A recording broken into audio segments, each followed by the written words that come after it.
इस मंदिर के परिसर में संस्कृत विद्यालय भी खोला गया था। राजा भोज के शासनकाल में धारा नगरी विद्या एवं विद्वानों का प्रमुख केंद्र थी। भोज ने चित्तौड़ में त्रिभुवन नारायण मंदिर का निर्माण करवाया। त्रिभुवन नारायण मंदिर का निर्माण जो है राजा भोज के द्वारा करवाया गया था। त्रिभुवन नारायण मंदिर कहाँ है? चित्तौड़ में। भोजपुर नगर की स्थापना राजा भोज ने की थी। परमार वंश के बाद तोमर वंश का, उसके बाद चाहमान वंश का और अंततः 1297 ईस्वी में अलाउद्दीन खिलजी के सेनापति नसरत खां और उलुग खां ने मालवा पर अधिकार कर लिया। नेक्स्ट साथियों, अब हम लोग देखेंगे चंदेल वंश के बारे में। तो ये जानते हैं चंदेल वंश। प्रतिहार साम्राज्य के पतन के बाद बुंदेलखंड की भूमि पर चंदेल वंश का स्वतंत्र राजनीतिक इतिहास प्रारंभ हुआ। बुंदेलखंड का प्राचीन नाम जेजाक भुक्ति है। क्या है? जेजाक भुक्ति। चंदेल वंश का संस्थापक है नन्नुक। कौन है? नन्नुक। इसकी राजधानी खजुराहो थी। क्या थी? खजुराहो। प्रारंभ में इसकी राजधानी कालिंजर महोबा थी। क्या थी? कालिंजर महोबा। राजा धंग ने अपनी राजधानी कालिंजर से खजुराहो में स्थानांतरित की थी।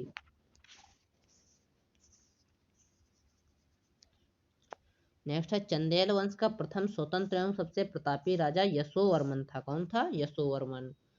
यशोवर्मन ने कन्नौज पर आक्रमण कर प्रतिहार राजा देवपाल को हराया तथा उसे एक विष्णु की प्रतिमा प्राप्त की, जिसे उसने खजुराहो के विष्णु मंदिर में स्थापित की।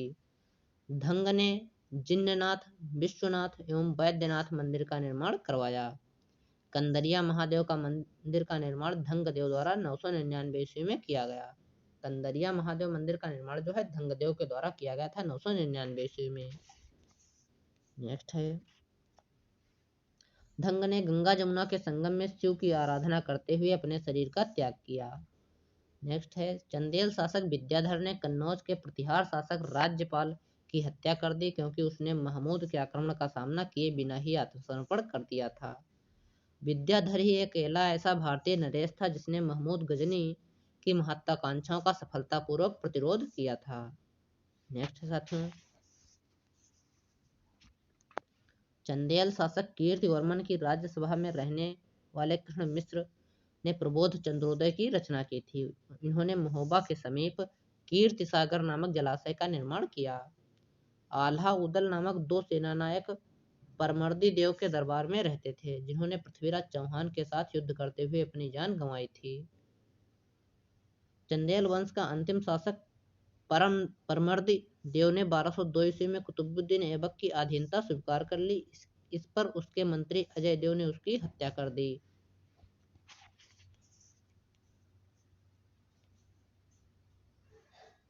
नेक्स्ट साथियों है सोलंकी वंश अथवा गुजरात के चालुक्य शासक। तो आइए जानते हैं सोलंकी वंश अथवा गुजरात के चालुक्य शासकों के बारे में। सोलंकी वंश का संस्थापक मूलराज प्रथम था। इसकी राजधानी अनिलवाड़ थी। क्या थी? अनिलवाड़।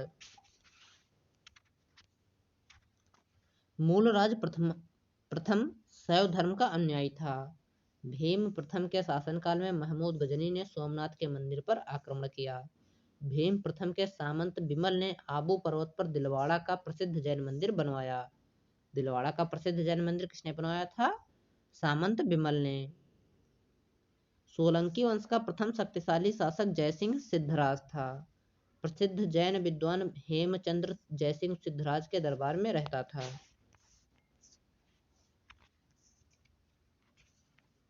नेक्स्ट है माउंट आबू पर्वत राजस्थान पर एक मंडप बनाकर जयसिंह सिद्धराज ने अपने सातों पूर्वजों की गजारोही मूर्तियों की स्थापना की। नेक्स्ट है मुंडेरा के सूर्य मंदिर का निर्माण सोलंकी राजाओं के शासनकाल में हुआ था। नेक्स्ट है सिद्धपुर में रुद्र महाकाल के मंदिर का निर्माण जयसिंह सिद्धराज ने किया था। सोलंकी शासक कुमारपाल जैन मतानुयायी था। कौन कैसा था? जैन मतानुयायी। वह जैन धर्म के अंतिम राजकीय प्रवर्तक के रूप में प्रसिद्ध है। नेक्स्ट है सोलंकी वंश का अंतिम शासक भीम द्वितीय था। कौन था? भीम द्वितीय। भीम द्वितीय के एक सामंत लवण प्रसाद ने गुजरात में बघेल वंश की स्थापना की थी। बघेल वंश की स्थापना किसने की थी? लवण प्रसाद ने। बघेल वंश का कर्ण द्वितीय गुजरात का अंतिम हिंदू शासक था। इसने अलाउद्दीन खिलजी की सेनाओं का मुकाबला किया था। नेक्स्ट साथियों हम जानेंगे अब कालचुरी चेदी राजवंश के बारे में। तो आइए जानते हैं कालचुरी चेदी राजवंश के बारे में। कालचुरी वंश का संस्थापक कुक्कल था। कौन था? कुक्कल। इसकी राजधानी त्रिपुरी थी। कालचुरी वंश का एक शक्तिशाली शासक गंगेय देव था। कौन था? गंगेय देव, जिसने विक्रमादित्य की उपाधि धारण की। पूर्व मध्यकाल में स्वर्ण सिक्कों के विलुप्त हो जाने के पश्चात इन्होंने सर्वप्रथम इसे प्रारंभ करवाया। नेक्स्ट है साथियों कलचुरी वंश चुरी सबसे महान शासक कर्णदेव था, जिसने कलिंग पर विजय प्राप्त की और त्रिकलिंग त्रिकलिंगाधिपति की उपाधि धारण की। प्रसिद्ध कवि राजशेखर कालचुरी के दरबार में ही रहते थे। नेक्स्ट साथियों है सिसोदिया वंश। सिसोदिया वंश के शासक अपने को सूर्यवंशी कहते थे। क्या कहते थे? सूर्यवंशी। सिसोदिया वंश के शासक मेवाड़ पर शासन करते थे। मेवाड़ की राजधानी थी चित्तौड़। अपनी विजयों के उपलक्ष्य में विजय स्तंभ का निर्माण राणा कुंभा ने चित्तौड़ में करवाया था। खतौली का युद्ध 1518 ईस्वी में राणा सांगा एवं इब्राहिम लोदी के बीच हुआ। खतौली का युद्ध कब हुआ था? 1518 ईस्वी में। किसके बीच? राणा सांगा एवं इब्राहिम लोधी के बीच। दोस्तों आज की इस वीडियो में इतना ही। मिलेंगे अगली वीडियो में। यदि आपको हमारी यह वीडियो पसंद आई है तो वीडियो को लाइक करें, शेयर करें और चैनल को सब्सक्राइब करें। धन्यवाद।